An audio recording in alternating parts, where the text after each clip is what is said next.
Welcome to my channel. तो आज के वीडियो में हम लोग पढ़ने वाले हैं क्लास 9th का चैप्टर नंबर फिजिक्स का फर्स्ट यानी गति यानी मोशन। इसमें कुछ क्लासेस हो चुकी हैं, कुछ टॉपिक को बहुत अच्छे से हम लोगों ने पढ़ लिए हैं। तो आज हम लोग पढ़ने वाले हैं त्वरण यानी एक्सीलरेशन क्या होता है। जैसे कि ये सारे पॉइंट देख सकते हैं, वेग, चाल, दूरी, विस्थापन, ये सारे जो टॉपिक हैं कंप्लीट हो चुके हैं। तो आज हम लोग पढ़ेंगे एक्सीलरेशन यानी त्वरण के बारे में।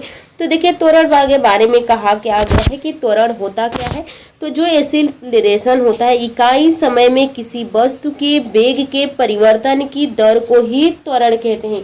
यानी वेग में परिवर्तन, जैसे कि गाड़ी जो गाड़ी का स्पीड है बढ़ रहा है तो उसको हम कहते हैं कि इसका त्वरण बढ़ रहा है। यानी त्वरण का मतलब ही है कि स्पीड बढ़ेगा। तो वही कहा इकाई समय में किसी यानी हर समय में यानी जो वेग है बढ़ रहा है तो उसको हम कहते हैं कि त्वरण है।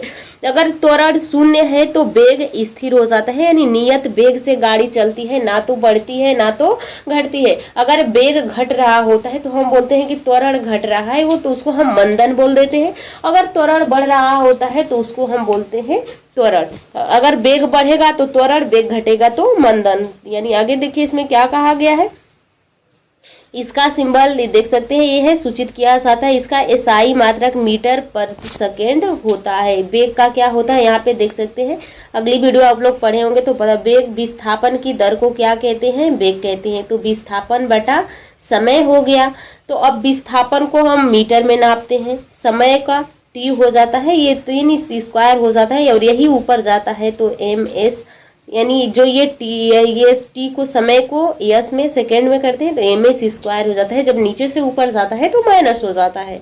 तो ये आप देख सकते हैं कि यहाँ पे पूछ लिया जाता है कि जो त्वरण है उसका एसआई मात्रक क्या होता है। तो मीटर इस तरह से भी लिखा हुआ आ जाएगा, मीटर पर सेकेंड, या इसी को मीटर पर सेकेंड -2 हो जाता है।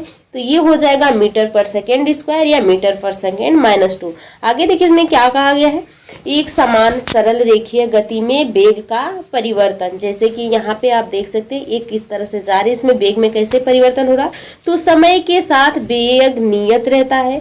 इस अवस्था में किसी भी समय अंतराल में वस्तु के वेग में परिवर्तन शून्य होती है। यानी एक समान सरल रेखीय गति में वेग का परिवर्तन, अगर इस पे गाड़ी एक समान चाल से चल रही है तो इसमें कोई ना तो वेग बढ़ रहा है ना तो वेग घट रहा है, उसी को हम बोलते हैं कि नियत वेग से चल रही है। आगे देखिए असमान गति में वेग का परिवर्तन, असमान में यानी समान समय में दूरी तय न होना।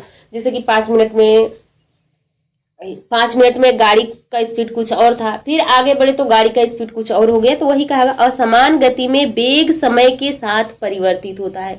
तो समान गति में वेग समय के साथ परिवर्तित नहीं होता है, असमान गति में वेग समय के साथ परिवर्तित होता है। इसका मान विभिन्न समयों पर विभिन्न बिंदुओं पर भिन्न भिन्न होता है। जैसे यहाँ पे इसकी स्पीड 5 थी, यहाँ पे 6 हुई, यहाँ पे 7 हुई, यानी ये त्वरण बढ़ रहा है।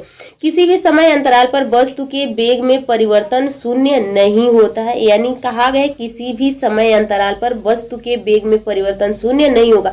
जैसे असमान गति है तो इसमें हर टाइम, इसका कहने का मतलब ये है कि हर टाइम उसकी स्पीड धीरे धीरे बढ़ती रहेगी, थोड़ा भी बढ़ेगी पर बढ़ेगी, कभी शून्य नहीं होगा। आगे देखिए यहाँ पे त्वरित गति क्या होता है। तो यहाँ पे आप देख सकते हैं त्वरण निकालने का एक फार्मूला भी होता है।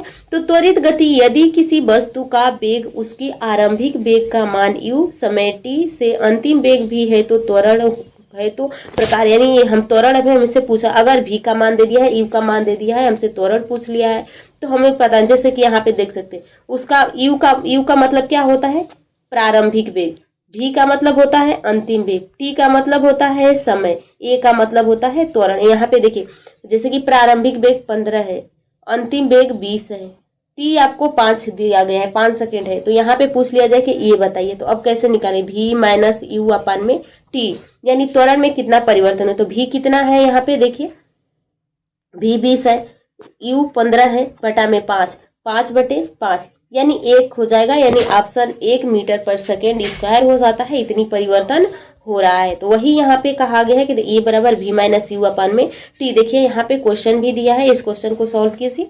देखिए क्वेश्चन जब बहुत सारे स्टूडेंट का ये होता है कि हमें क्वेश्चन सॉल्व फिजिक्स में नहीं, तो देखिए फिजिक्स में बस आपको समझ में आना चाहिए कि हाँ ये पूछ क्या रहा है और क्वेश्चन में दिया क्या है। तो देख सकते हैं यहाँ पे देखिए यहाँ पे देखिए 72, यहाँ पे यदि एक बस विरामा अवस्था से शुरू होकर, तो विरामा अवस्था का मतलब हुआ u बराबर 0, 72 किलोमीटर प्रति घंटा की चाल, यानी v बराबर 72 हो गया, यानी 72 किलोमीटर हो गया।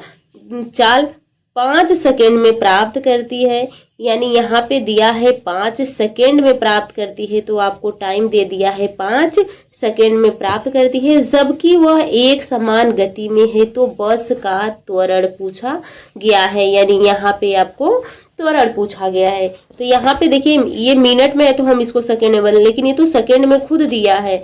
आगे देखिए यहाँ पे तो देख सकते हैं यहाँ पे क्वेश्चन में क्या पूछा है, यहाँ पे टाइम 5 मिनट है, तो हम अगर इसको सेकेंड में बदलना है तो 60 से भाग दे देंगे, अरे गुणा कर देंगे तो 300 सेकेंड हो जाएगा। आरंभिक वेग क्या दिया है, यू दिया है, यहाँ पे अंतिम वेग 72 दिया है। आगे देखिए इसमें